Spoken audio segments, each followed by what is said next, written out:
Oi, gente, tudo tranquilo? Então, meu nome é Kaique Tadeu e vamos para mais uma aula do nosso projeto.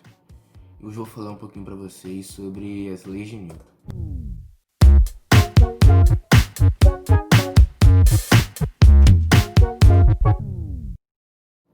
Então, as leis de Newton é uma explicação matemática para os movimentos dos corpos. E juntando as três, podemos explicar as causas que podem alterar o estado de movimento de um corpo. Tipo, porque quando você chuta uma bola, ela vai para frente e não para trás. E aí, por causa desse seu chute, ela adquire uma velocidade e uma aceleração. É isso que serve as leis de Newton, esses estudos sobre. Então, essas leis elas foram publicadas em 1687, uma obra de 3 volumes que se chama Princípios Matemáticos da Filosofia Natural, por Isaac Newton. Juntando as 3 leis, elas formam a base da fundamentação da mecânica clássica, a mecânica responsável por estudar os movimentos dos corpos, as energias e as forças aplicadas que podem ser aplicadas sobre esse corpo. E são usadas também para determinar os movimentos dos corpos e podem também prever o movimento dos corpos. Então, explicar a relação entre o movimento das marés e a Lua. Então, a Terra é um corpo bastante extenso. E aí o campo gravitacional dela interage com o campo do Sol e o campo da Lua. E aí esse contato meio que gera um outro campo também, né? E aí meio que não deixa esse campo homogêneo, não se torna um campo homogêneo. Então tem partes que estão mais afastadas que outras em relação ao Sol e à Lua. E por causa dessa diferença que acontece o movimento das marés. E aí acontece essa aceleração, o que causa a maré alta e a maré baixa. Então, antes de começar sobre falar propriamente dito sobre as leis, eu vou provar no final dessa aula que você já sabe duas. Você já sabe 2 leis de 3, só que você não sabe que sabe. Então, a inércia. Todo corpo tende a se manter no estado de movimento que se encontra, a menos que uma força mude isso. Então, tipo, se eu não aplicar nenhuma força sobre esse corpo, ele vai ficar parado. Então, apliquei, ele se movimentou. Então é isso. Além de deformar o corpo, a força também é responsável por alterar o estado de movimento que o corpo se encontra. A inércia também pode ser entendida como a tendência de manter o movimento. Tem tipo uma situação onde não tenha nenhum atrito de forma alguma. Se eu jogar uma bola, ela vai andar infinitamente até que uma força seja aplicada sobre ela e que isso impeça o seu movimento. E também a inércia também representa a dificuldade de mudar o movimento que o corpo se encontra. Então, tipo, é bem mais fácil você empurrar uma formiga do que um elefante. Então a gente diz que o elefante ele tem mais inércia que a formiga. Então quanto maior é a massa, mais inércia esse corpo vai ter e maior vai ser a sua dificuldade para mudar o estado de movimento que ele se encontra.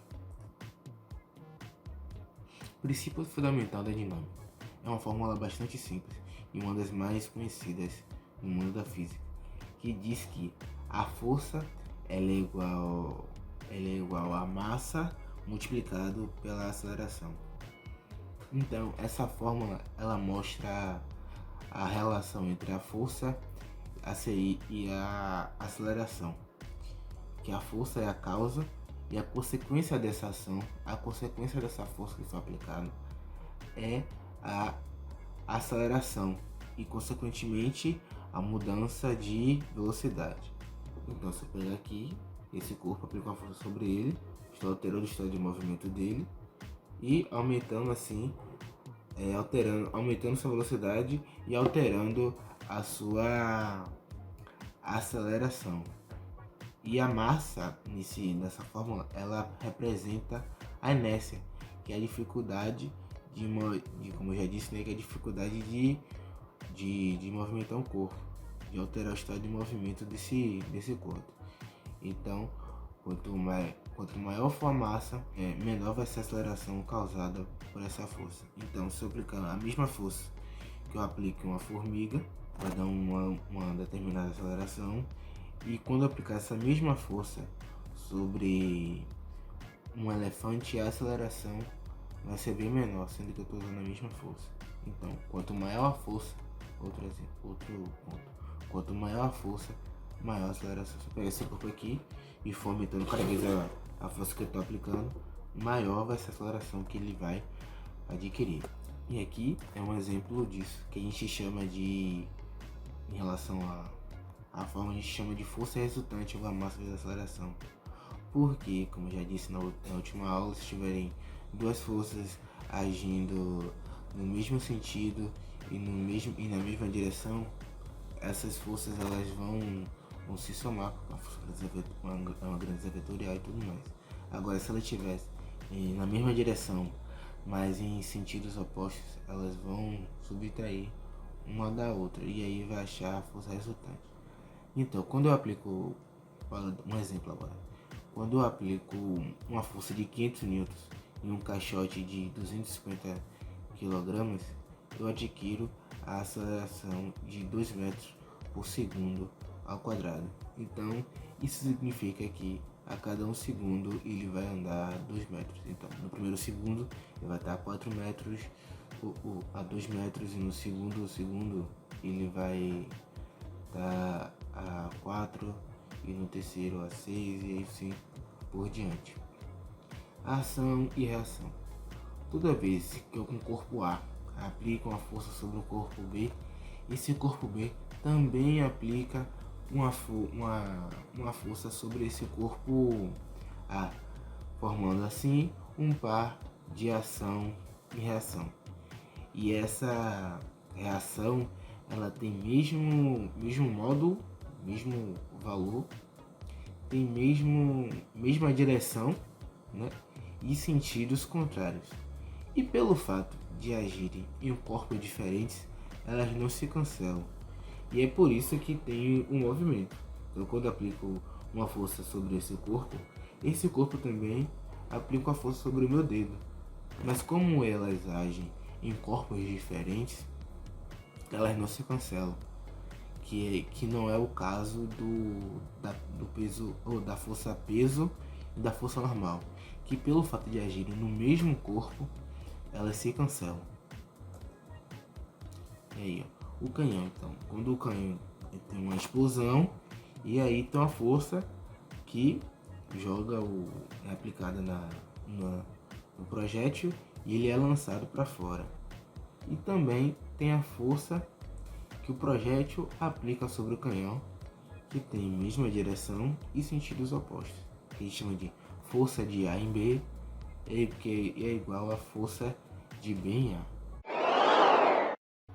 Então, algumas curiosidades. Pelo fato de atuarem, como eu já disse anteriormente, pelo fato de atuarem no mesmo corpo, as forças peso e normal, elas não formam um par de ação e reação. E se as velocidades dos corpos que estão em observação se aproximarem da velocidade da luz, essas leis elas devem ser substituídas pelas leis de Einstein, os estudos de Einstein e tudo mais. E as leis de Newton só têm validade se os referenciais, que é aquilo tipo por onde você está vendo o referente, né, for inercial, tipo referencial inercial, ou ele está em movimento, que é com velocidade constante, ou ele está em repouso. E fora dessas duas situações, não são considerados referenciais e inerciais. E a primeira forma que a segunda lei foi escrita foi que quantidade de movimento sobre tempo. Força resultante seria quantidade de movimento sobre tempo. Só que a fórmula de quantidade de movimento é massa vezes velocidade, e velocidade sobre tempo é igual a aceleração. E por fim, ficou só força é igual a massa vezes aceleração. Aqui no simulador, eu quero mostrar para vocês aquela coisa da inércia, questão da dificuldade de movimento, de alterar o estado de movimento. Então temos aqui, né, um totó. Então você vê que eu tenho bem mais facilidade para alterar o movimento dele do que um refrigerador. Olha a quantidade de força que eu tive que aplicar para ele se mover. E aqui, se eu botar assim atrito, você vê que meio que não dá para perceber, mas é como se fosse a velocidade estivesse constante. Ele não para até bater na parede.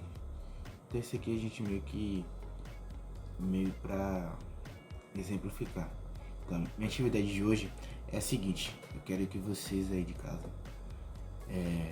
mandem pra gente aplicações das leis de Newton que você vê no seu cotidiano, que você observa no seu dia a dia e tal, e tentar, se possível, explicar o porquê que você acha que é aquilo. E é isso. Valeu, gente. Até a próxima.